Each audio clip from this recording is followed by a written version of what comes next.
Hi, I want to visit these boxes of questions to think about. I don't like that these are separated. It should be all one box. And to do that, you go to the HTML snippets and advanced elements and you preview the snippets, and it's essentially this block alert tip. There's some of these that have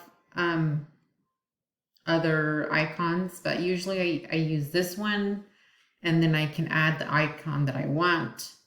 I have fixed this in previous lessons, but I wanted to show you how to do that so that we don't get this in the rest of the modules. So I would choose this one, and it inserts it into the area. Where is it? Right here. So it's already done that way.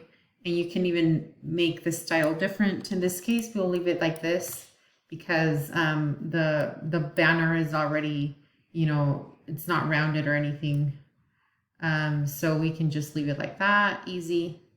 Probably get these questions separated. You can even add some of these if needed. And then here, just the title.